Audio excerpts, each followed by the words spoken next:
But we appreciate you joining us this afternoon. I'm Jackie Tompkins. We're going to talk a little bit about our family's journey of bringing a service dog into our home back in January of 2020. So our dog has been with us for about 4.5 years. And this is my husband, Chris Tompkins, and we'll share a little bit about what we're going to cover on today's agenda and then transition into, again, sharing with you a little bit about our son, our process for getting a service dog, which could look different to maybe your process of getting a service dog, if you're interested.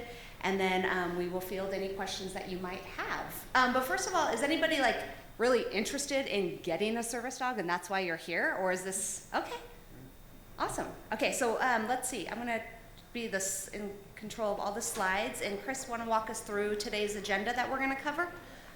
Sure. First off, we're going to go through kind of our family and Chance, who is our service dog. He's a black Labrador.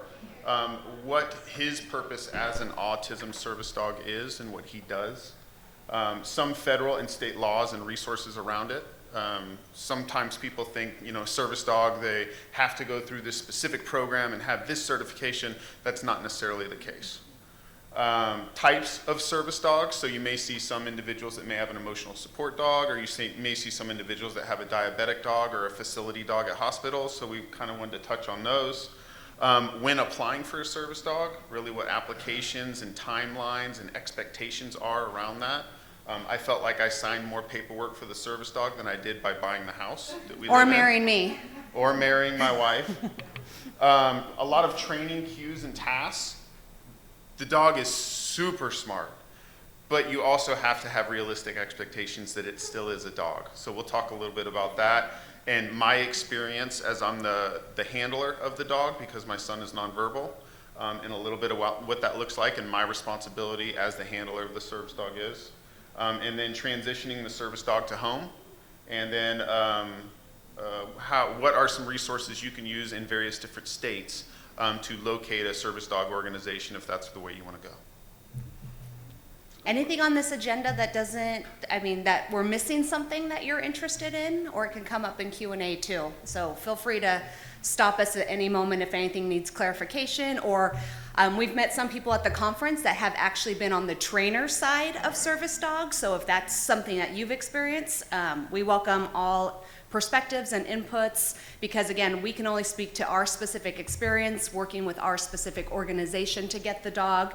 And so we're just grateful that we can share that with all of you. And again, it might look a little bit different. But we first wanted to introduce the love of our life, Devin. So we live in Roseville, California. It's a suburb outside of Sacramento, California, about 25 to 30 miles outside of Sacramento on the way to Tahoe.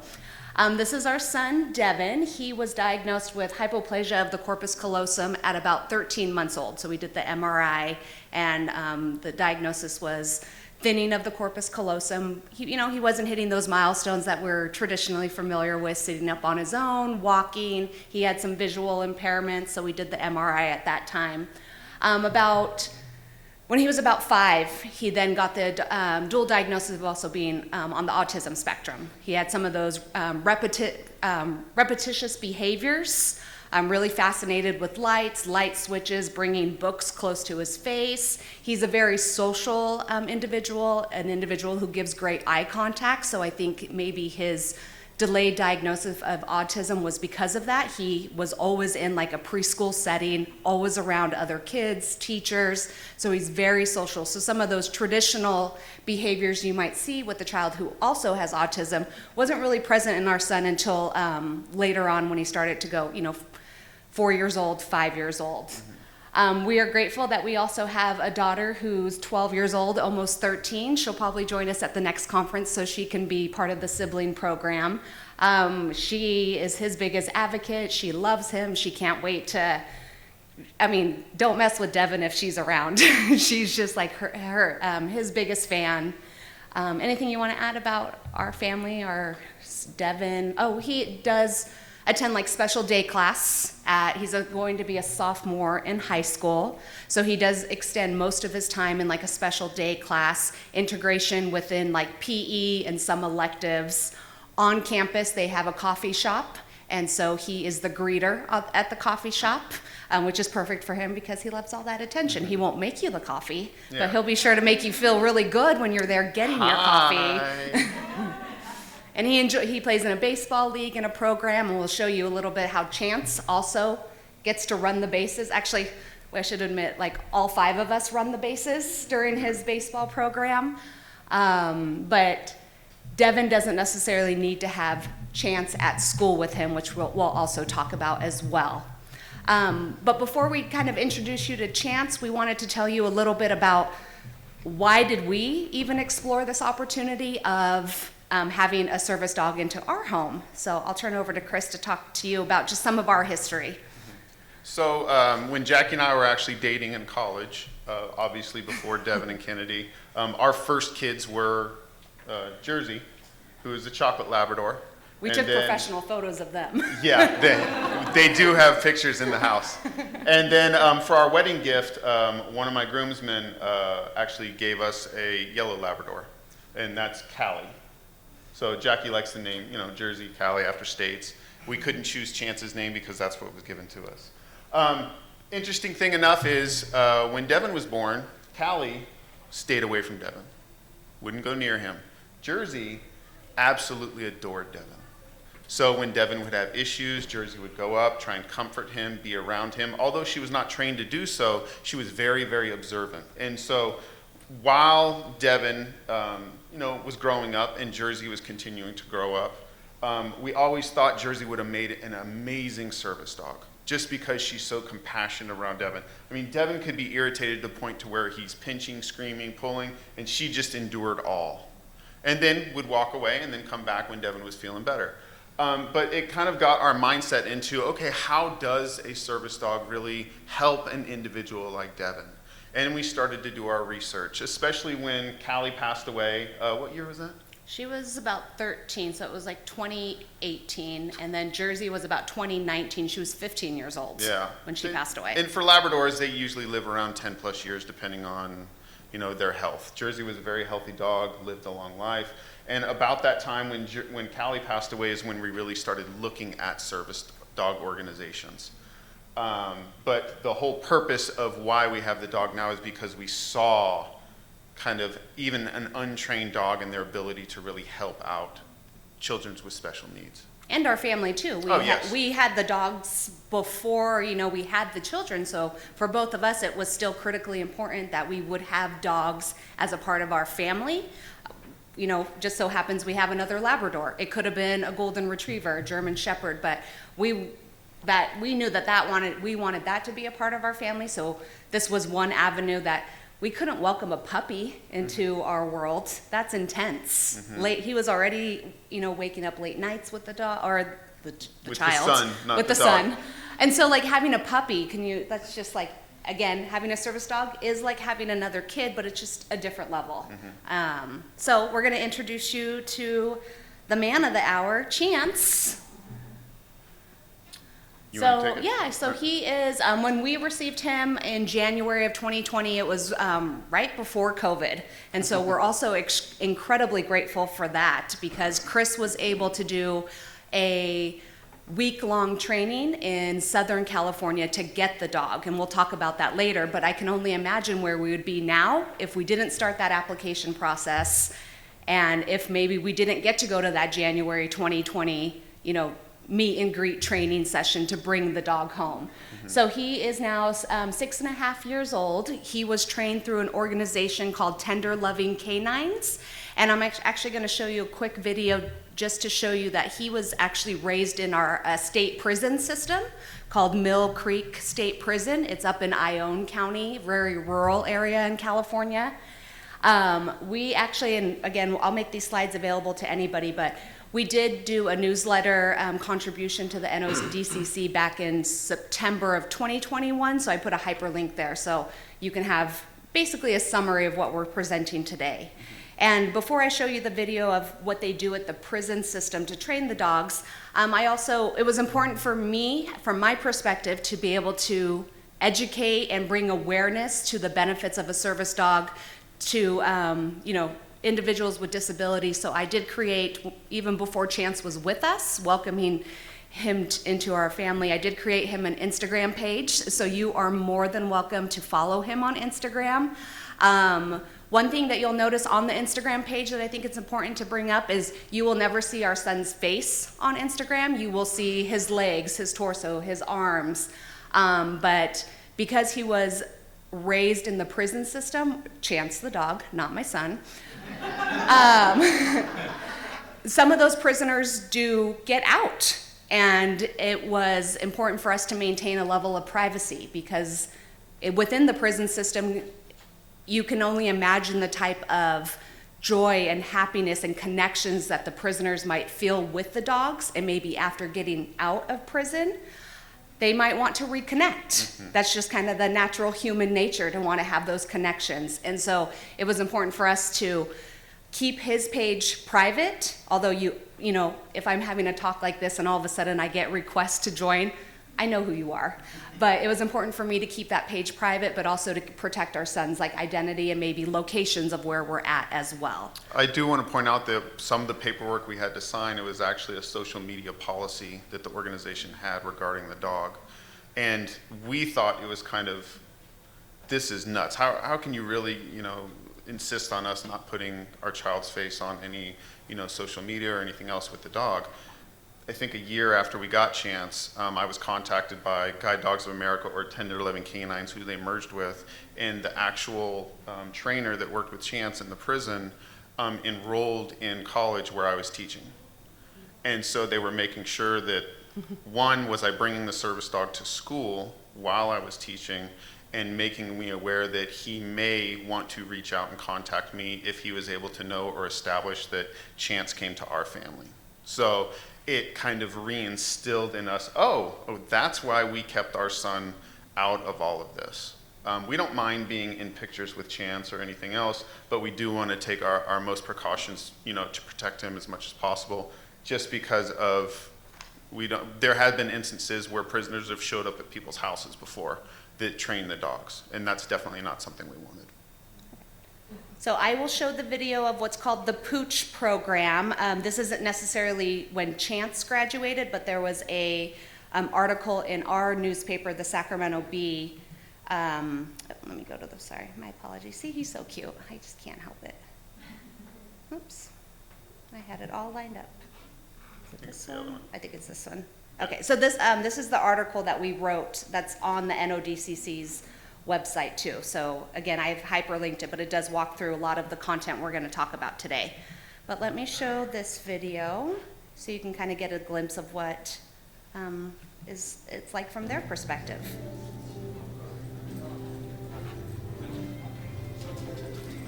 When Ms. Maples first brought me Duke, she said, "Be careful with this one. He's got sympathetic eyebrows." and she was right. I felt like we helped teach Duke some behaviors and some cues, but he taught me way more. There were times when it was time to work and Duke might not have wanted to work. So I had to put him back in the kennel. And he would go back in the kennel and he would turn around and put his back to the door like, well, okay, I didn't want to be with you anyway, And so, he would pop like 5 seconds literally, but when you open that door, all was forgiven, all was forgiven. And that showed me, man, how to not hold resentments, man. How to not hold resentments. He gave me that, and that's the part of Duke that I'm gonna carry with me moving forward, man. I'm gonna try to live as well as he lives, man. He's happy to meet everybody he meets, and he's always happy to be of service. So I'm gonna carry that with me. I was so glad to hear where he was going, because I'd like to apologize. In 1994, in York County, I committed a crime. I robbed a store. I was convicted for it, and I'm ashamed of that. I feel like this is a small way that I can give back to a county that I know I owe a debt to. He's already the best. He's the greatest. Super smart. He's going to be a gift to somebody. To pay forward, I've always taken from society. And if I can give something back to help someone along, no one ever needs to know that I had anything to do with it. It's an opportunity to give back. it's a blessing. It's the most amazing thing I could ever imagine. Oh, buddy.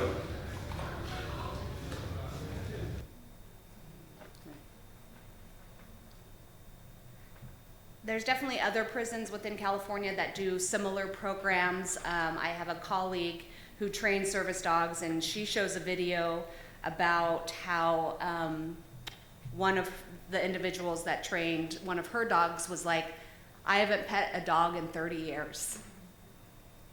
And having the opportunity to come to the prison where they can invest back in their community is, you know, from their perspective, one way they can give back, you know, despite any wrongdoings that they might have been convicted of. It's just, you know, it's a win-win for the community and the individuals who end up training the dogs and serving with the dogs. Perfect. Okay. Good. Okay. As you'll notice, these are Green Bay Packer colors. Go Pack Go. There you go. Hey. If you're a Bears fan, I'm talking to you in the blue in the back. I know we're in Bears country, sorry.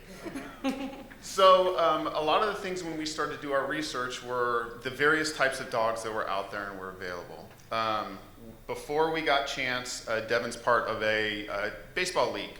And one of the families decided they wanted to go to a local trainer who trained service dogs, but he previously trained hunting dogs. And so when they brought that dog out to the field, the dog had high energy. I mean, it was overwhelming for us to sit there and watch it and go, oh God, Devin will not like this.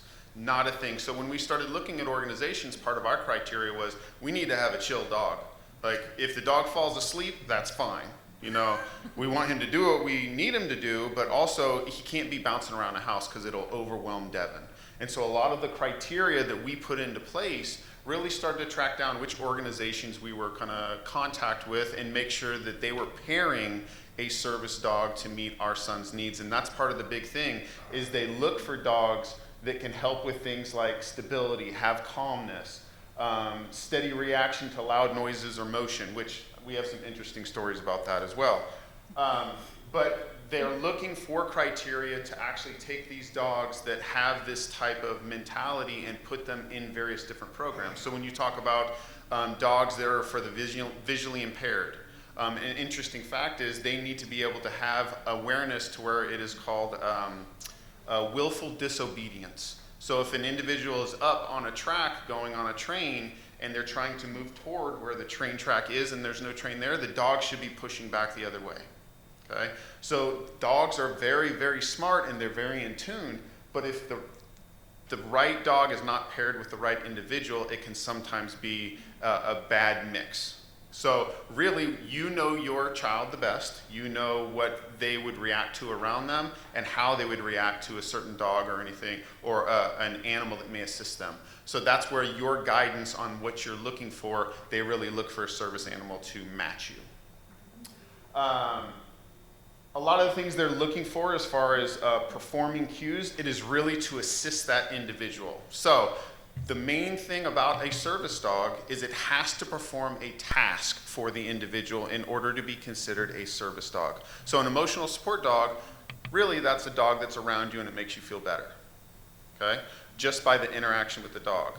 A service dog has to perform tasks, and that's why through ADA, which we'll talk about laws in a little bit, federal ADA, they have access to buildings, to airports, to businesses, as long as they are performing those tasks. So when you go into a business and they ask you, which an organization is only able to ask you two questions: who's the service dog for, and what service do they provide to that individual? And if you can answer those two questions, they are completely okay with it as long as the dog allows that business to operate in the way that it was intended to.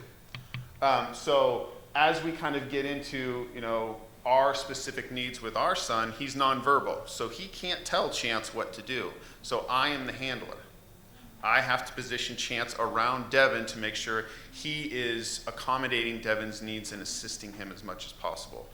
But there are times where I have to maintain Chance's training. So taking him out in public when he's not with us. We could not bring Chance with us on this trip because it would require us getting on an airplane. And if Devin is not with Chance, Chance no longer has that protection from ADA that they're performing a task for an individual. Therefore, he could not fly with us. Okay? So sometimes there's complications as far as organizations pushing back, and being an owner of a service dog and understanding that, yes, you are correct. I'm asking if I can bring him here ahead of time. Is this okay? He is training. And we have never been denied. Actually, a hotel one time, we were denied. But not when we actually had our son. Yeah, Devin wasn't with us. One of the biggest compliments we've gotten one time is we actually went to a restaurant. We didn't have Devin, but again, with the service dogs, you have to do continuing education, because they have the foundation, but if you don't maintain those skills, they can regress. Sometimes they'll get anxious, or sometimes they'll think, oh, I'm just a house dog now. But you have to maintain those skills and continue up on their training. But we were at a dinner in Lake Tahoe, and we got up and we had Chance with us. We left, and they're like, oh, we didn't even know a service dog was here. And that's the beauty of it. You shouldn't really notice a service dog unless they're performing a specific task that makes it very visible, but he was just under the table. So other patrons were like, oh, there was a dog there the whole time? We're like, yeah. And that's what it's supposed to be about. Yeah, that's the greatest Seamless. compliment you can get, is they didn't even know he was there. And that's his job, is to not make his awareness be known, but to assist that individual in the way that they are intended to. So Chris will walk you through. So wait, hold on, before sorry. you go through. So some things with safety, Devin has visual impairments. So seeing steps or changes in heights, when he's with Chance, Chance stops before the steps. And there's a little squishy harness, which we'll show you ahead of time. It's actually on his back right here on the other side. But that makes Devin aware that there's a step there. And when Chance goes down, if he goes one step, and then Devin takes a step, and then he'll take the other step down. Same thing going upstairs. He won't pull. He'll guide so that Devin's peripheral view, which he cannot see anything, he's aware what's going on and he's not being pulled in either or direction. Socialization, which was something we're like, how is this dog supposed to help with socialization? He's already social, Devin. Yes, but it allows for Devin to say yes or no for an individual to pet his dog. And we have an example of that and a video of that. We used our daughter as a prompt for it. But it allows that individual to say, hi, can I pet your dog? And I look to Devin. Devin, can they pet your dog? Every single time Devin goes, no. And then I say, oh yes, of course, you can pet the dog. And so I'll give Chance a cue. And with the type of service dog Chance is, using hand cues will confuse him. So everything has to be verbal. So I look at Chance, and Chance, that is a cue for him. So when I say Chance, he will look up at me and I say, Chance, visit. And I'll do a point in whatever direction. Okay? He listens to the visit. He runs up to him, he'll sniff him for a second, and then he'll sit down and he'll look at me the whole time. And the reason he does that is because if I give him a down cue, or a stand cue, or a front, if I think kids are getting too aggressive with their petting, he will pay attention to me and always kind of pay attention to my verbal cues. So socialization is a big one. One of his cues is called fist bump. So I thought it was something for around COVID, because we got him around COVID. It's actually intended because they used to teach dogs to paw, like for a high five.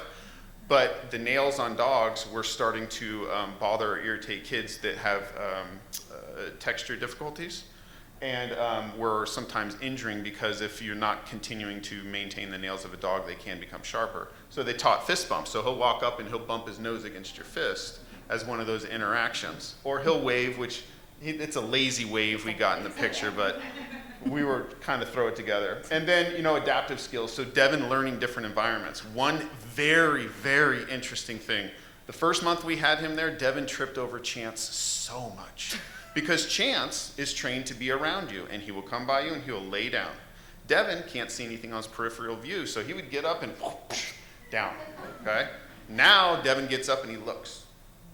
So that adaptive learning, Devin is learning to pay attention to his surroundings, because the dog, he doesn't want to trip and fall on his dog, so he's actually paying attention to his surroundings a lot more because of it. That was not something that we planned on happening, that's something we observed. Go ahead. Okay. So this is ADA. Okay, so This is really, really quick.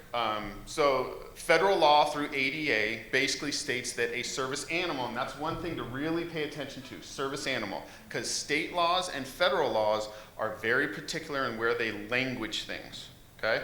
So a service animal is essentially a dog that performs a task, okay? Something they have to do for that individual with the disability.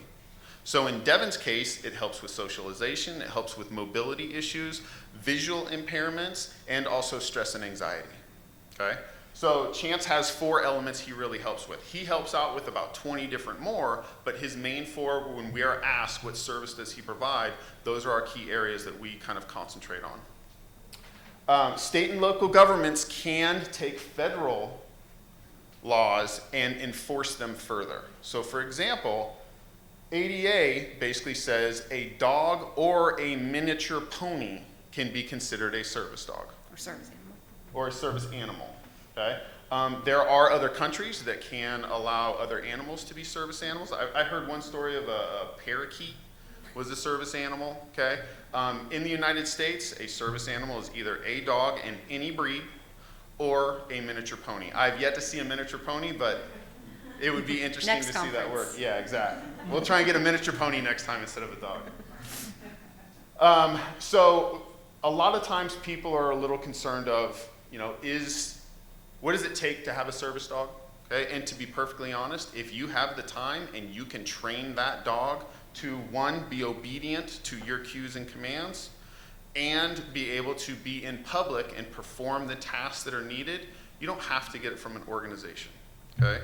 There is no certificate that states this service dog has a right to be here, okay? Because any organization can deny that access to that dog if they are not acting the way that they are supposed to, okay? So for example, that one hunter that is training service dogs, he's not certified by any organization. He is training those dogs to perform specific tasks. Now, is he doing it to where, you know, hey, we're calling it an autism service dog, he's very well trained, but the dog has a lot of high energy. So is it the best match for those individuals? Maybe, maybe not, okay? But that was one thing that we learned over time was anyone could say they have a service dog, but a way to identify a service dog is, 1, is it on leash at all times, okay? It can't bark, it can't growl, it can't whine, it can't vocalize repeatedly. But if it does, and it responds to correction, so for example, when other dogs come around our son Devon, and this is a little bit from Mama, because Mama doesn't like other dogs coming around Devon because Devon's been jumped on by dogs before. Chance will actually walk in front of Devon and sometimes give a little bark to let dogs know, hey, stay away. But because I can say, Chance, leave it, he'll come back onto the side, look at me, and it's done. That is an example of a good correction, and if he were to do that in a restaurant, most of the time we're proactive ahead of time, and I see a dog and I'll see Chance look at it and I'll go, hey, leave it. He looks at me, I get that we're on the same page, and he leaves the dog alone, okay? But there are a lot of people out there that say they have service dogs and they are not responding to commands and not responding to cues, and all that does is a disservice to individuals who really need that service dog. Being on a leash at all times, okay? Not showing any aggression. And then must not disrupt the natural course of business in any way. That's the other key factor that a lot of businesses rely on. And so ideally, yes, you can have that service dog or a regular dog help you and be with you, and sometimes people abuse calling it a service dog or not a service dog. But ideally, the laws around it are so vague that it's a wonder why not more people are taking advantage of that or disadvantage of what that is. I wish there was a way that Chance I would have more protections with Chance and not just my son. But the way the laws are written, it has nothing to do with handlers. Okay? And handler could be me, it could be my son, but it's so vague that there's not a lot that can be done around that. You want to do the next one? So in California, there is a uniqueness in California. Chance is considered a human being, okay? If another dog attacks him, the owners of that dog are liable for assault, damages. He is protected just as if those dogs would attack Jackie or myself. So in California, Chance has legal protection as a service dog when he is with Devon. So that's one of the unique things about California. California does define service dogs as either a guide dog, a signal dog, or a service dog. And again, that language in contract or in the law is very specific because they want to be able to interpret that law in a specific way. So that's why there's 3 terminologies for that service dog. California says they require tags within the county, okay? We contacted our county and they said, oh, we got sick of printing tags, you don't need it anymore. So even though it's in law, our county says it's not required, okay? Require owner assistance dogs to comply with state and local ordinances regarding health and licensing. As long as we are licensed within our state and keep our dog registered, it's fine, but nothing around it being a service dog, okay? And then, again, the protection of injury or death against this service dog or assistance dog by another person. Chance is viewed as a person in that instance. If you want to go to the next slide. So, to make you aware of the different types of dogs that are out there. So we do have guide dogs, okay, which you'll notice the categories, owner with a disability, public access, and then task trained. So a guide dog has to be paired with an individual with a disability, can have public access, and also is required to have tasks to be trained to perform something for that individual. Hearing dogs, service dogs, same thing. Facility dogs are dogs you would normally see in hospitals that help individuals, but the trainer or the handler of that dog has no rights with the dog. All they do is they house it and get it to do what it's supposed to do. When they're in the hospital and working with someone, that's where the dog has rights, okay? As far as their ability to be in that place and perform their tasks and duties to multiple individuals. Emotional support dogs, yes, an individual with a disability, if you really have an emotional support dog, they do have limited legal access into locations. It depends on the organization. A lot of airlines now are denying emotional support dogs to come on planes because they've had so many issues in the past with it. So, for example, when we fly with Chance, we have to bring a TSA service dog form, have them review it. They ask specific questions of Devin and us, and then they also examine Chance. If everything is fine, he's good to go, okay? And then therapy dogs. They're not required to be with an individual with a disability. They do not have rights to public access, meaning taking it into a facility or a business. And then they are not really trained to perform any specific tasks for those individuals. There's more and more service dogs that are becoming available. There's diabetic service dogs. Okay, they can identify if your blood sugar level is dropping and make you aware of it.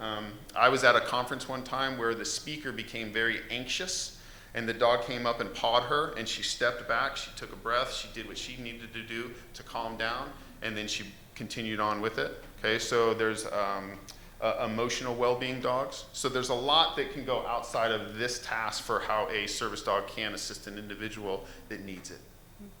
There might be also dogs who help alert to seizures, epilepsy. Our son doesn't have seizures, but I know that based on my attendance or participation at these conferences, some of your children or adults might have seizures, so that might be something that you're looking to get some support with as well. Mm-hmm.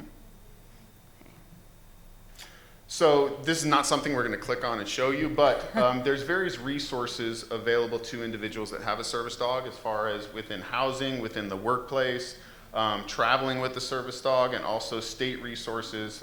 This is specifically California. So the state of California pays us $50 a month to help maintain Chance's health. So it helps with dog food, it helps with vet visits, so on and so forth, but there are programs that can benefit you. You may or may not be aware, but depending on your child's status as far as having Medi-Cal, isn't it Medi-Cal? Or Medicare? Medicaid would be. Is it Medicaid? It's Medicaid and Medi-Cal in California. Okay, Medicaid, Medi-Cal, your utility districts can reduce your energy costs. So they may give you a 20% discount. So for example, we have Roseville Electric, they give us a 20% discount on our utilities, and then PG&E gives us 20% discount on our gas bills, okay? So that when you look at some of the benefits, obviously that is tied to our son, but not necessarily the service dog. There are counties that do give various benefits to individuals that do have service dogs. Yes, sir? Do they do that because of your son? Or Because of the son. So the California Department of Social Services gives us a check for Chance, $50 a month. It doesn't do anything as far as expense of Chance, by the way. It helps a little, a smidgen. But as far as the utilities, that's more because of Devin, and he's enrolled in Medi-Cal. Yes. That's a I have secondary. to keep going to my wife on that one. So if you're interested in any of these links, you're more than welcome to do it. This one right here, as far as traveling with a service dog, that was amazing for us when we first started looking at the possibility of traveling with Chance, making us aware of it. There are so many things you have to consider. Where the bathrooms are in airport, which we've got a good story about that as well. And accessibility for the service dogs. How do you go through security with the service dog? All these things, and we had no clue what to do with it. And it's really looking and finding out resources to help you out. Go ahead.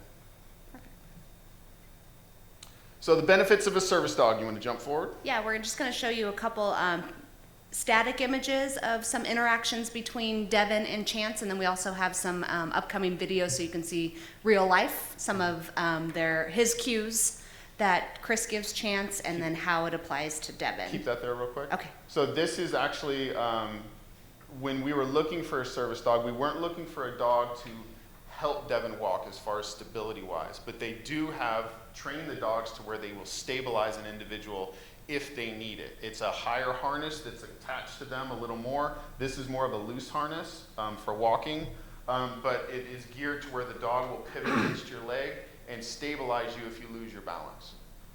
This is more of a squishy handle, and it's larger so that because he would not hold like a leash or anything else, it was something he became adapted to that they've learned over time is very beneficial to autism service dogs because of that texture awareness.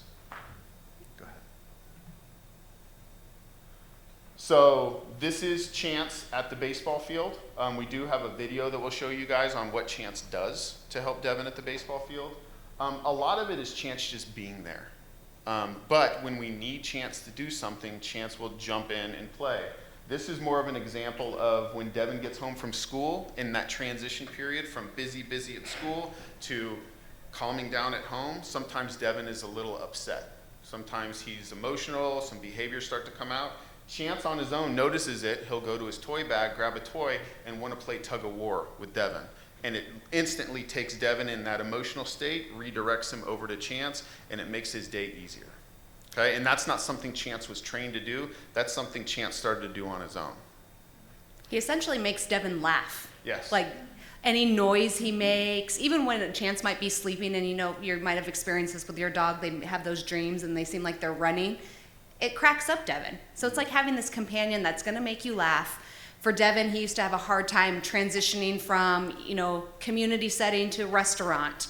Now there's no problem because he now has a level of responsibility. Like Chance is coming with us. You need to show Chance that he needs to be a good boy, and this is your dog. And so it's given himself like a level of dedication, ownership, pride, and being able to care for something else too, which is all a skill that I think all humans need, is that care of responsibility for serving others. Mm-hmm. This is just Devin loving his dog, so we thought we'd throw it in there. Our first flight with Chance.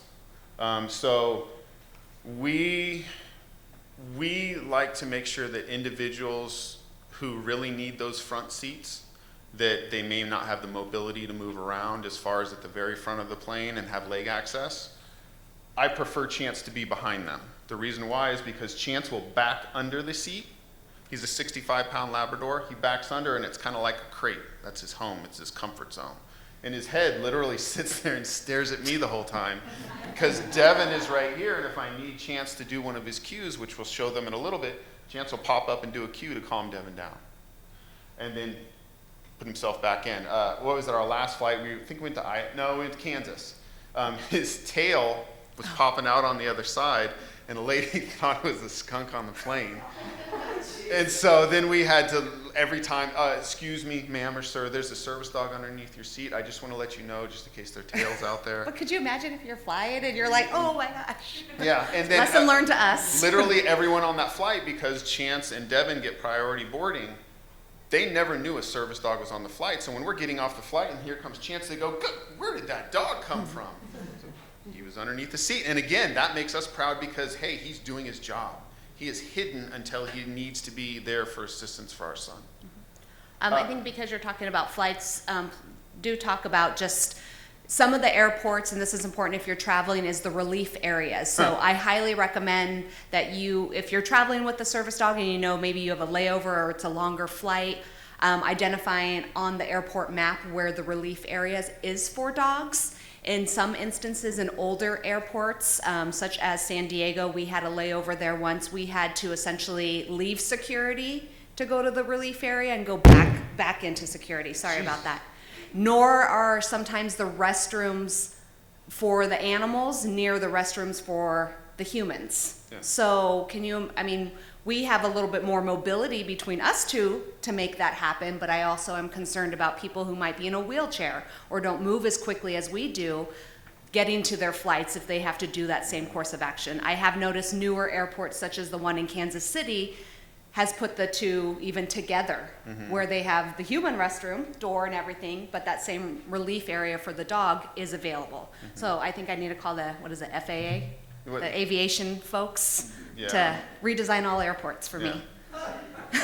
Well, and also, Chance will not go to the bathroom in an airport because they spray so many chemicals on The turf. He the doesn't like artificial the turf that we have to be when we're going to the airport, hey, he needs to go number 2.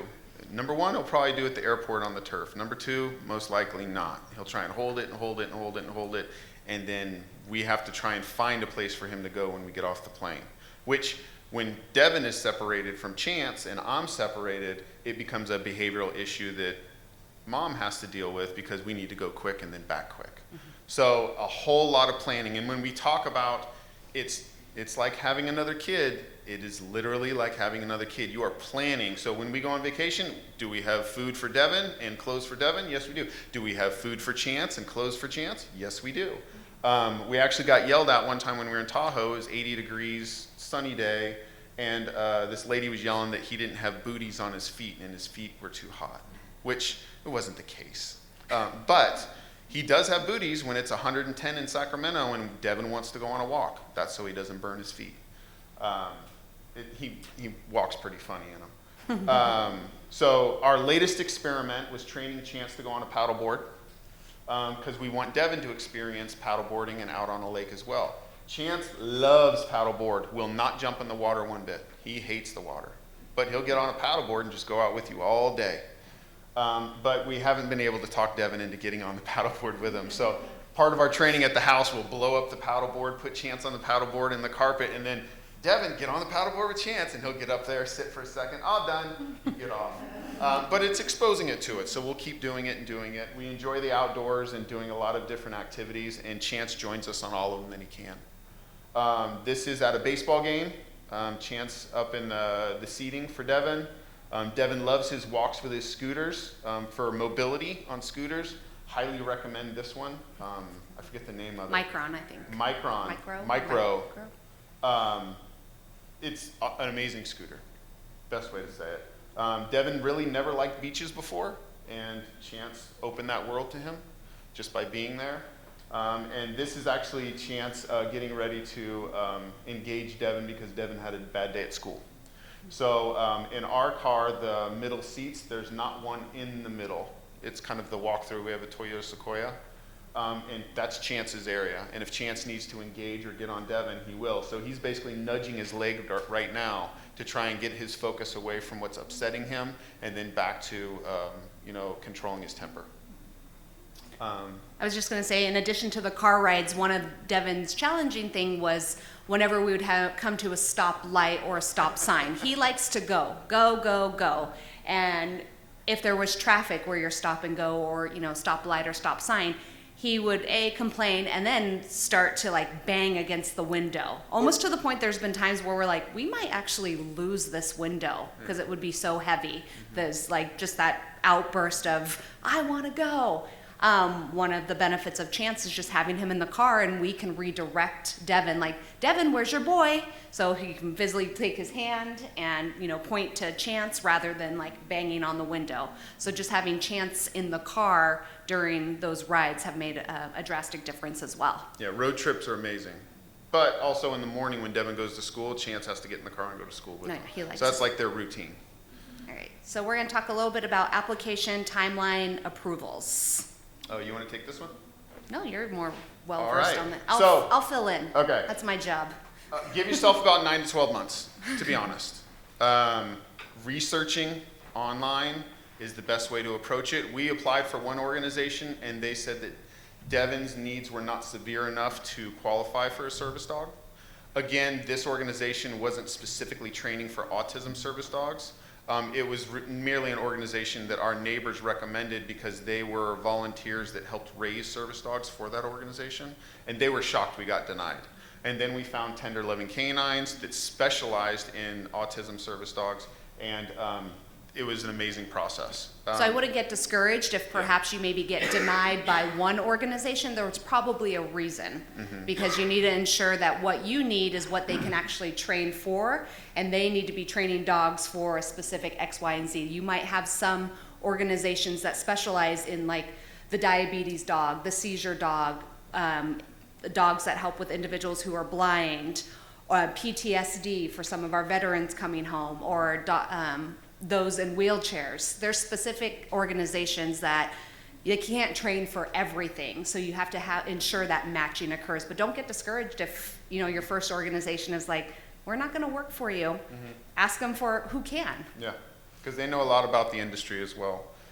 We had a ton of phone calls after we applied. We had a ton of video conferences.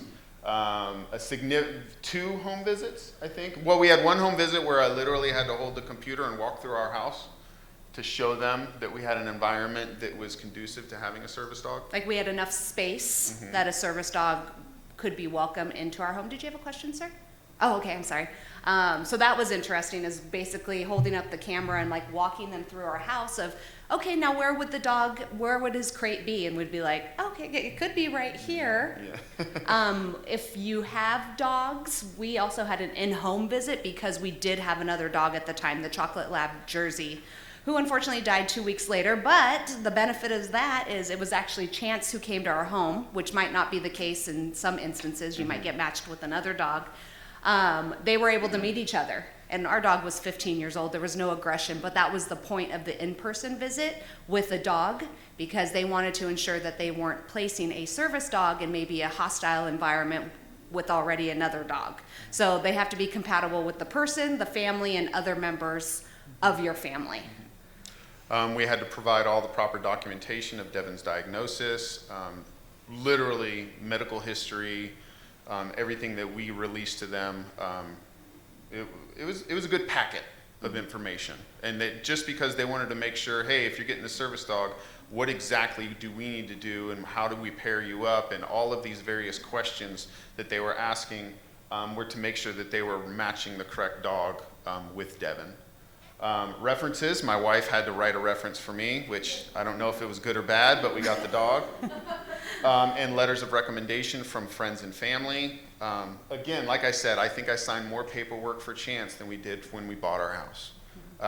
Chance is owned 50% by Guide Dogs of America, and we own Chance 50%. When Chance retires, Chance 100% comes to us and can live the rest of his life with our family, and then Guide Dogs of America would give us another dog to work for Devin when Chance is retired. You want to talk about cost? So Because that could vary too. Yeah, so with this organization, everything was free. I was told by the president, we sat down for lunch when I was at the week-long training, Chance is about a $65,000 dog. Which all the training hours. Training, food, vets, everything. And I looked at him, I go, what, do I pay any of this? He goes, nope, this is all for you. All you need to do is make sure that you are able to provide for him food, make sure his vet visits are up to date, and any necessities he may have. So Chance itches a lot. He has it's an environmental allergy. So it's not a food allergy. We had to go through that whole process of finding a food allergy, of weaning off of this food and back on it, and it turns out it's just allergies. Living in Sacramento. Yeah. The valley. And so Chance is on Apoquel. Well, Apoquel for a 3-month dosage is about $300 and some. So the 50 bucks that the state give us doesn't really cover a lot of what some of the expenses are for Chance. But we had to do the Apoquil because it interrupted Chance's ability to perform his duties to Devin, because he would itch when he's supposed to be doing his duty. So those are some of the considerations we have. The benefit of the organization we went to is if we lived in LA, in Burbank, we could go and get everything for free at their vet office. But because we live in Sacramento, I would have to come up with a cost of flying back, get all the stuff, fly back. It's just too much time and effort. So we chose to go with our own vet and come out of pocket on those costs. Also with co-ownership responsibilities, I think it's, again, probably in that binder of agreement, we do have to brush his teeth every night. Yes. But he loves it. He loves it. It's one of his favorite activities before he goes to his crate. And then they do at least an annual phone call with us, if not another in-home visit, to kind of like a welfare check, basically, well-being, to make sure the dog is doing well. They have continued to be like a point of contact when we've come up with challenges. When Chance first came home, which we'll transition to shortly, it was kind of frustrating at first because we were new to service dogs and maybe had expectations that were up here when maybe Chance was still getting to know us, and it was kind of down here. He didn't trust us. We got to have a relationship with the organization to help them. They helped us troubleshoot some of those scenarios, very similar to how our therapists and healthcare providers welcome our kids. Yeah. I just was wanting to know about the dog retirement. Is there a set age, or is there a set time where they identify that they reached retirement? It's when the dog is physically not able to provide the tasks that he was intended to do for Devin. And so, for example, if he can't get on 2 legs and put pressure on Devin's legs anymore, we would most likely retire him or work his way toward retirement to bring in another dog. So and we'll show it, one of the tasks, it's called lap or squish. It's to mimic like a weighted blanket. So Chance would put his body weight on Devin's legs to help calm him down, just like a weighted blanket is intended to calm down. Or squish, which means jump up and then literally lay on his lap, which Devin loves because he hugs him and then pushes him off because he doesn't need him for at that time. But in the video, you'll kind of see what he does. No, we're gonna find that retirement age interesting because he does not like when he doesn't go places with us. When we tell him to go to his crate, because sometimes we're just like, no, we're just going, it's gonna be like a 30-minute trip. It's like too much to have another child. Yeah. And he gets so mad at us. So I'm just kind of anxious of when it's retirement and maybe he's not coming with us, but he sees another dog coming with us. It might shake up the dynamics in the home a little bit. It's that willful disobedience. It's him saying, you guys don't know what you're talking about. I need to come on this trip. Don't you know I can go anywhere? Yes. Let's talk about the training, and then we'll transition to Chance's cues and his custom task and Okay. show the videos. So a lot of how I work with Chance, and they call it click training. I'm not familiar if some of you have been around training animals before. It's essentially giving a cue with a reinforcement and then a sound to reinforce that what they did was appropriate and successful. So with Chance, he is very food motivated. So if I say, Chance, sit, and he sits, I say click, and then I give him the food. Now, if I were to go out of order and gave him the food without the click, I'm throwing off his memory of what he's doing in that click therapy or the click training. And that is one of the things that for the week-long training I did at this organization, they were very particular on how you train this dog. It's literally like identifying through ABA services, the step process of identifying the behavior, what's causing the behavior, how we address the behavior. Same thing applies to the service dog. So really capturing what they're doing. Part of capturing would be an example of Chance on his own going to grab his toys and bring it over to distract Devin when he's in a bad mood. That's not something we trained, but we're reinforcing that positive element by rewarding Chance, saying, good boy, these are things that you're supposed to be doing around that click training so that he understands this is a positive thing as opposed to a negative thing. Because Chance can't play with me, he can't play with her, he can't play with our daughter. Or other dogs. Or other dogs. So literally when we talk about it's another kid, Chance, you're here for a reason. And it breaks my heart that you can't go out and play with other dogs, which he really doesn't want to anyways. He likes to work. Yeah, he loves to work. But it's an added element that is not, a lot of people don't really think about with a service dog. It's like you can't, to take him to the bathroom, I literally have to open the door, walk him out, point to the ground, and say, go now. And he will go to the bathroom. So that added component of if you have dogs and you just let them run around and do what they want, that's not really the same with a service dog. I was so frustrated the first months that we had that service dog because my expectations were not realistic to what really that service dog being around it. It followed me around 24/7 on my heel. I was so frustrated because I didn't know why. And then I call the company and I say, hey, what is going on? Like, is he broken? They're like, no, he's supposed to follow you around because you're supposed to tell him what to do. It's like, oh, okay.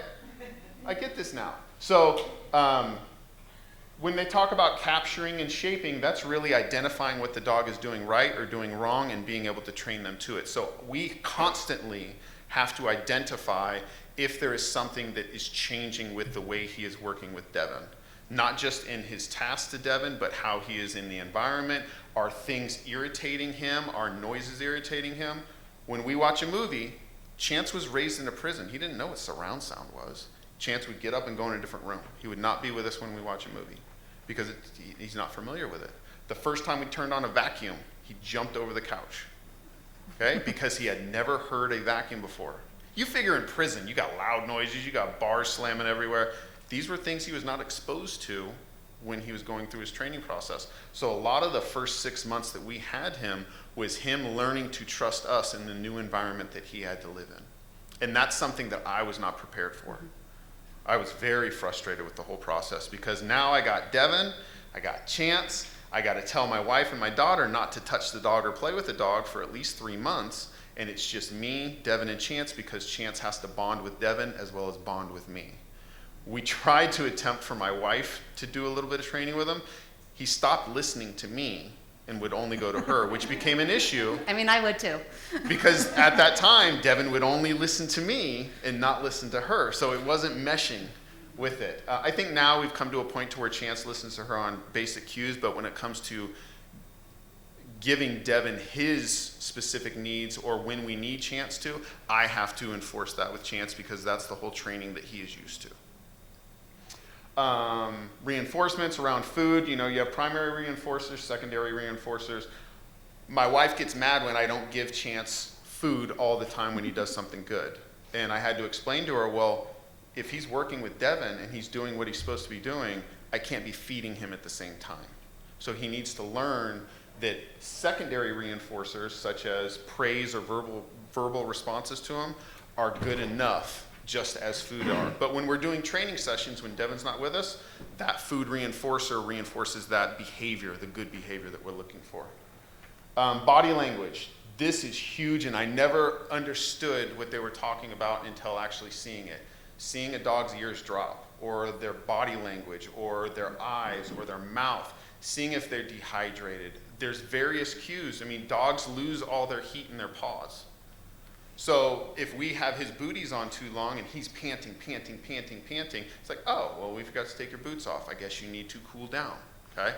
All of these factors come in, for me, as big cues on how Chance is going to respond to Devin or an environment. If there's loud noises, such as like fireworks, Chance tolerates it only because Devin is tolerating it. As soon as Devin wants to leave, Chance like, I'm gone. I'm out of here with you. But he's bothered by it, and you can see it by his ears drop. He'll stay cuddled next to Devin.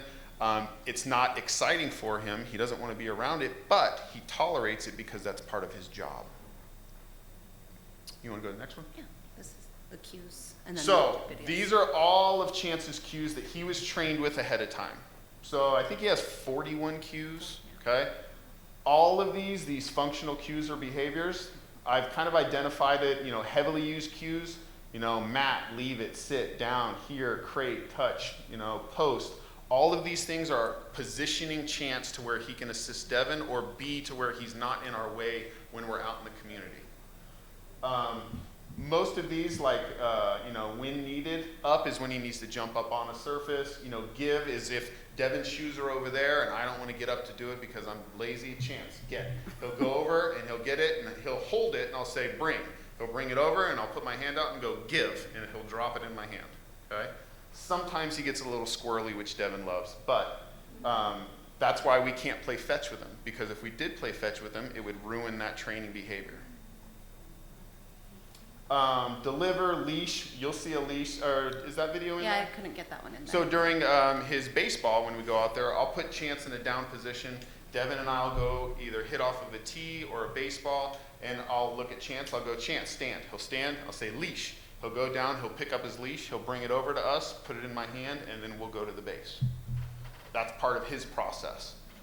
So a lot of these things, again, are really positional. The ones where it benefits Devin, and these are custom tasks that we ask the organization to train Chance on, were chin. So if I want Devin to interact with Chance or really look in his face, Devin will put his hand out and say chin, and Chance will rest his chin right in his hand, and he'll hold there until we release him from it. Focus is more or less just coming up and resting his chin right on his leg. So if Devin's in a seated position or where you saw in the car, he'll put his head right on his leg and just stare at Devin, which helps break concentration.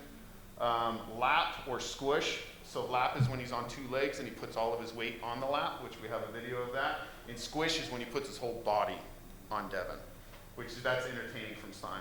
Snuggle, he'll come up on the side and put all of his weight against you. So it's kind of like leaning. And that's to either distract you or give you that kind of pressure for support. And also break you from more of that kind of behavioral issue. Nudge, this is kind of one Devin loves. I'll have Chance come up every now and then. In a nudge, he'll take his nose and he'll push Devin's leg to try and distract him from something. So if he's fixated on something and we can't break him from it, Chance nudge. He'll come up and nudge him. He'll pull Devin's eyes down to him. And then Devin is broken from that fixation. So it's a redirection. Wave, Chance gives a lazy wave in the picture, but it's him waving, kind of personal cues.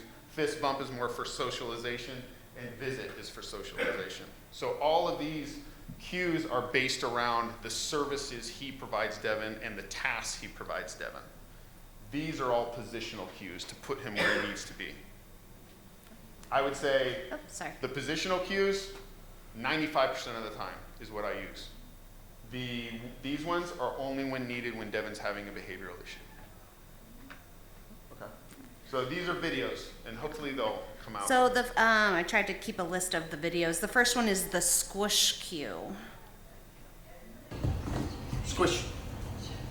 Oh, that's a good squish. Oh boy, don't push him. We got it. And you can see Devin's kind of interaction to it. Let's see. Next one is under, so it's a positional cue, and it also helps when we're in like the airplane, restaurants, at the baseball game. Under. Do I need to redo it? And so one thing you'll notice is I always have to position him first before I give him the cue. So if he's just looking at me and I say under, he'll try and come under my legs this way. But I'll give him a touch to where he positions his body here, and then I'll say under, and he'll know where to go. So again, it's literally, you have to direct the dog to do what they're supposed to do, or what you need them to do. This one was just the example of like the laughter that Devin has, and how he just thinks it's funny, that interaction between the two. He thinks it's hilarious when his dog does that. Oops. Squish. Sorry. Oh, that's a good squish. Under. Next one is, I think, it might be lap. Touch. Touch. Lap. Lap. Love your dog. Love your dog. Oh boy, off.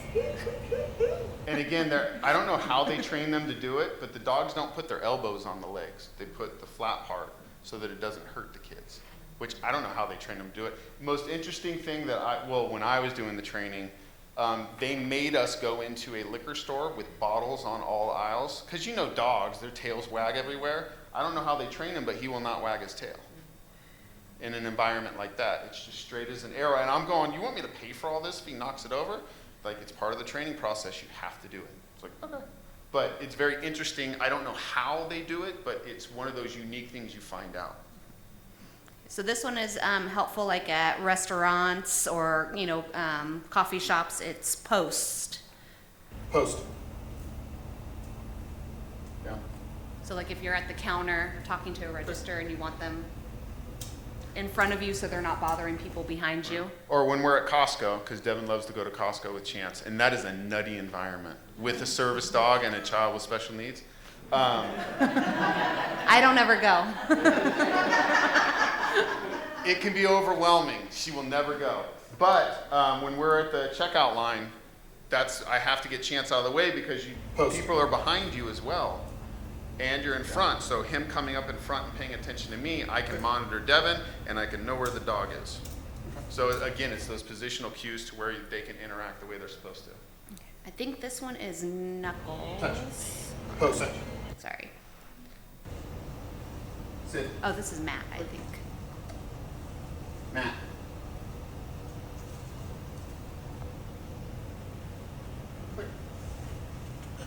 You can see that click reinforcement that we talked about before. Matt was a very good one. They call that more of a grounding technique, especially when you're getting to know the dog, is if you can get them to do Matt and Matt and Matt and Matt and Matt and Matt, continual training forever, that's a foundational one that can reinforce other training habits as well. Oh, this one is the visit with our daughter if he wants to be Visit. petted. No, pet it. And so see how he's waiting for me to give him a cue? So a lot of the times they train it to where if it's younger kids, and they don't feel comfortable him in a seated position, I'll point to the ground and say down, and he'll go into a down position. If it's like Or 2 if or he's 3 scared or years. they're getting too aggressive, which we have friends, they have kids that are a little aggressive, I'll tell him to stand and come over, just so he can separate himself from it. And the other thing here too is we have to direct people to never pet his head because he needs to be focused on Chris. So you can only pet, so we have to, with 2-year-olds who want to pet him. They don't listen. They Yeah, pet his they're head. kind of the worst. We have them be in a down position so they can pet more of the back. And, we take them to our daughter's soccer game and a lot of the siblings want to hang out with Chance. And we love that too because it brings them to Devin. And a lot of them now have learned, and they're telling each other, don't pet his head. And, that's good, right? Or they know when he has his vest on, you have to ask to pet him. Yeah, because it doesn't say don't pet, it says please ask to pet. Yeah. Because we want them to want to pet Chance because it causes the engagement with Devin. All right, I'm losing track of which the cues are, but we'll figure it Just out. play it and I'll tell you.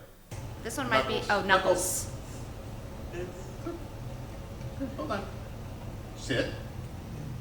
Knuckles. Good boy. So that's fun for the little kids too, or even the teens who, they do the Knuckles. So that's There's one a little chance. girl on our daughter's soccer team. She saw Chance do this to her one time, so she went home trying to train her dog to do it. And her mom took a video of it. The dog literally went up and put his whole mouth or whole hand in his mouth trying to get the food. It was pretty entertaining. And this one might be another squish. It might be an outtake. Let's just hit play and see what happens. Jump on. Hey, squish. So that's not the way. So see how his whole body's on him? One Chance butt shouldn't have hit him right up there anyways. But it's because I didn't position him in a proper place ahead of time. So I realized my error because I'm not perfect. And then we reshot it to where he's supposed to be.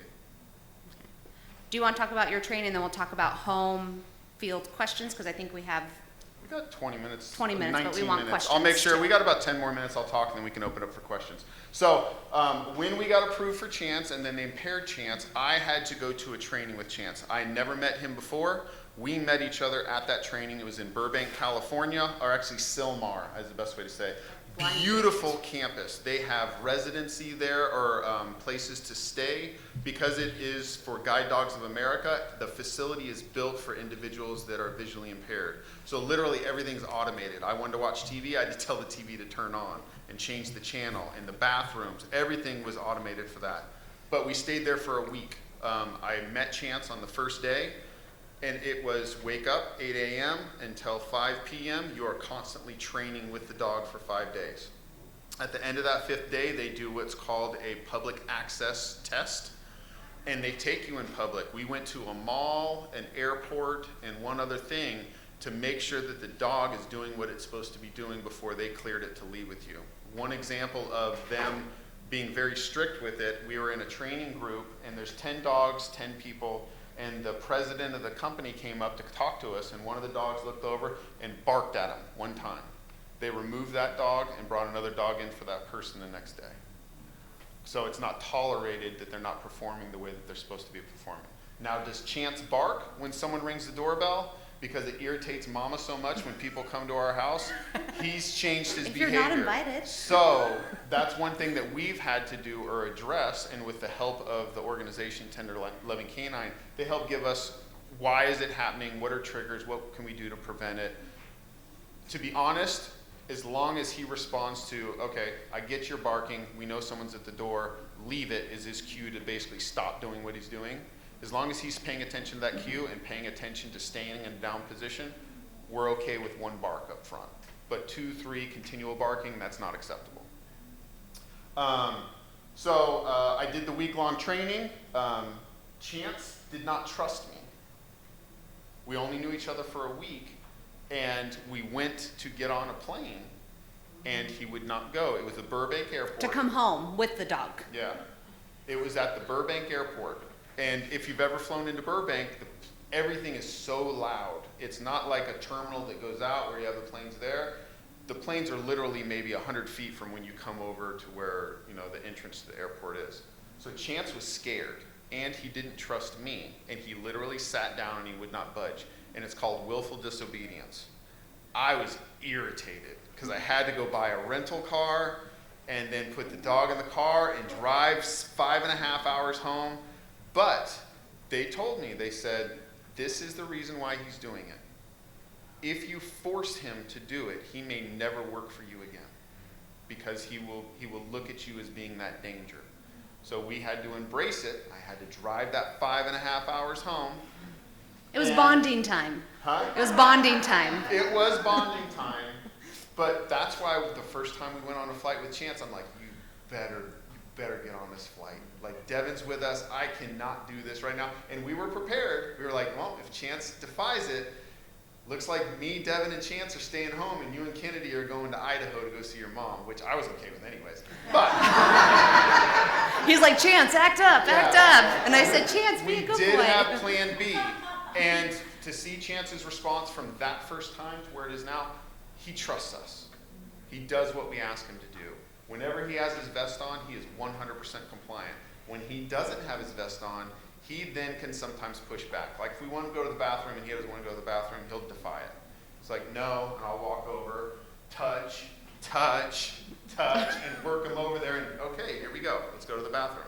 So part of my problem when he came home was I was thinking this dog is going to listen to everything I say. It's going to be amazing. He's going to love Devin. I did not look at it as Chance is still a dog, which is part of kind of our message to everyone else. A service dog, it is a lot of maintenance. A lot of maintenance. I was overwhelmed, especially having a child with special needs. My daughter, I'm having to tell my daughter and my wife, look, you can't touch the dog or make eye contact or anything for 3 months. And they're going, why? And I go, because he has to bond with Devin and I. They thought I was being selfish, but then they understood it later on. But the transition to home, it's very, very, very important because that bonding time with the individual, that's what the dog needs. And although it can be stressful, I would never change anything about the process. I wish I would have known more going into the process so that I could have been more understanding. Mm-hmm. So that's my problem, not Chance's problem. But He wanted to return the dog at one point, and I was like, no. I wanted to go to the airport, get That's on the not plane, happening. and take it back. It's like, nope. But yes, a lot of advantages, and we see the pros with the cons. It is a lot of work to have him. I know my dad is corrupting him right now at his house because my dad loves dogs and he never listens to me not to give him treats that aren't his dog food. One unique thing, how we fed Chance was literally training. So he didn't get a bowl of food. His food was in my pouch, and throughout the day, he's earning his food by working. And that's how he got his 2.5 cups a day. And so we gradually got him to where we do trainings maybe 2-3 times a week, and wherever we go in public, we continue to do the trainings. But that is a great way that we looked at, the integration of coming home and adapting to the environment we're at. And it just so happened that when he brought him home, COVID hit, and we couldn't go out in the environment with Devin and Chance. So we literally had, 1.5, 2 years of not being able to go out in public, which having to keep Chance up to date on all these things, it was a little frustrating. But great experience we've had so far. Yeah, so our intention here is to be able to share those real life experiences with all of you, because if you want the service dog, again, it would have been helpful for Chris to have realistic expectations of what this might look like. Even though they are well trained, this could happen. Don't get discouraged. Just keep moving forward. So that's kind of just one point we want to illustrate, is just that preparation effort. The last page where it has those resources. Yeah. So my wife, being studious as she is, she found, so this Assistant Dog International, this is actually an organization that certifies other dog training organizations. So if they are certified through the ADI, you know that there's a process that they've gone through to make sure that they are doing what they're supposed to be doing. So if you want a dog through a certified agency, definitely look for ADI. ADI also has a, what you call it, not a roster, but Like a registry. a registry of organizations in various different states, to where you can look and find ADI certified agencies and look for those service dogs that are in your area. They also list out what those services are. So for example, this is Guide Dogs of America, Tender Loving Canines. The disability services they train are autism, post-traumatic stress disorder for military, and then facility dogs. So it gives you an idea to where you're doing the research ahead of time and can find those organizations and know that they do have standards they have to follow, as opposed to just say a person who is training dogs and calls them autism service dogs. So you can use this tool to get connected to a network, because we know that you all live in different states. So it was hard for us to, our experience was just this one organization, so we cannot recommend an organization outside of our own experience. So we thought this resource would be helpful. So because it's a registry of organizations, and you can filter by your state, and then the geographic area, as well as the disability served, and hopefully find a match, at least from an organization, to start the process. And they are nationally, they do have service dogs all over the country. I would recommend having an organization that's close to you, because they do offer veterinary services for free, which can be costly depending on the dog. So for example, if we lived in driving distance to Burbank, which it's 6 hours away, we wouldn't have to pay that $300 a month in medication for Chance or any doctor visits. It would be covered by the organization. But because we have to go somewhere else and we're 6 hours away, yes, we have to incur that cost. And then this is Devin and Chance. Besties. And then if you need to get a hold of us, here's our emails and Chance's Instagram page. And thank you for your time.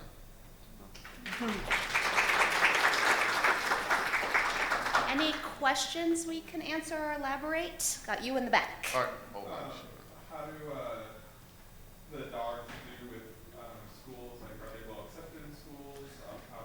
So because Devin is nonverbal, Chance cannot be with him at school, because there's no one there to tell Chance what to do. So if Devin were verbal and able to handle Chance, as far as be a handler, yes, Chance would be able to be on campus with him. But in his instance, because Devin communicates via a communication device, we have Chance's cues in there, but Devin likes to repeat all of his cues all the time. Chance, and Matt, if you Chance, repeat Matt. cues too much with the dog will lose its training on that cue. You're supposed to be able to say it once and they do it. If you continue to say it and they don't do it, it reinforces the bad behavior. So we had to address that. Yeah. We're, to a certain degree, fortunate that a lot of Devin's transitions and behavioral issues don't happen too much in the school setting. They're mostly at home when he has to come home from school, or in the community. And so for him, he doesn't necessarily need the dog as much for those custom tasks. But I'm sure they would be welcomed on campus with their handler. What was your question? So, you did a week-long training and you did a command training with them. What kind of training is offered for family members who are like, oh, let me play with them, or anything like that? Like, what kind of things have you guys had to implement with people in your lives in order to make sure? I guess it's deferred to me because I did the training. So giving Jackie guidelines on what they can and cannot do. So for example, they couldn't really interact with Chance for the first 3 months. When they could interact with him, it wasn't giving him cues. It was simply, petting him, or me using them as prompts to engage with Devin. And it's kind of interacting. I mean, Chance eventually comes around to where he listens to her just as much as me, but when it comes to Devin's specific tasks, I'm the one to do it because I went through the whole process with him. She's attempted to do it a few times. But he likes me more, so he sticks with Yeah, me. so that's mama. He gets whatever he wants with mama, but when he knows when he's with me, he has to work. So. But I think also your question is more like, so we have visited my mom who lives in Idaho. We probably could have prepared ourselves and her a bit more because she had a Labrador. And we had a vision of, oh, this is going to work. Not so much because that lab wanted to play and was constantly in our dog's space, who was just with Devin. And so, that can add some family dynamics. Since then, we have located, we went to go see my sister who lives in Kansas this last March, and I had more open conversation with her as my family member and found some resources online of okay, and she was looking to me and vice versa of how can we introduce the dogs? What's going to make Chance most comfortable? But we're also looking at it from a lens of, well, we also don't want to disrupt your day-to-day life. So kind of having a plan A and plan B, but I think you do have to prep yourself and just set those boundaries, but also be able to have those harder conversations with family members about, this is a working dog, it's a service dog, might not, and especially we have some cousins too, and it's kind of this, they're a little bit older so they get it, and they'll ask how can we engage with Chance, because we want that interaction to happen. But I think you just have to prep whoever you're visiting, explain why it's a service dog and might not act or be able to interact the same way as a typical dog. It just comes down to communication, and frankly I sucked that first time when I went to my mom's house. And you live and learn. And then we had a nice visit with my sister who has 2 terriers and they were barkers, but then they got over it. Yeah. So that was a more pleasant experience because we prepared ourselves, and there's a lot of resources how do you talk about service dogs with family members? So there are a lot of resources out there, but you just have to kind of live and learn and think through that. Any other questions? If you do, feel free to talk to us. We'll be around for a while. Till tomorrow. I'll tell tomorrow. Or you can email us too. Thank you for your time. Oh yeah. Yeah. So, have you ever ran into a family that has 2 members that, need a service dog for various reasons? Have you ever seen families, my husband has PTSD, he's ex-Marine, and then I have my son with ACC. Yeah. So when I was at the training, there were 3 or 4 individuals that were ex-military, had PTSD. The change that they experienced over that week period of time, mind-boggling.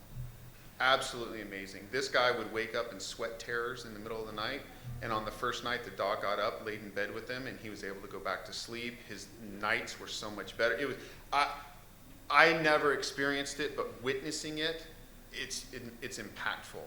I don't know, I think it is because maybe you would be the handler for your child, and your husband is the handler for the other dogs. The 2 dogs will stay separated unless you let them play. And if they start to play, then it may impact their ability to do their jobs for who they need to. Have you ever seen a family with 1 dog though? Oh, for both? It can be used for both. And one way to do that is the husband can be the handler to position around the son and also for himself. So Chance looks at me as I'm the person that needs the service dog, because I give him all of his cues.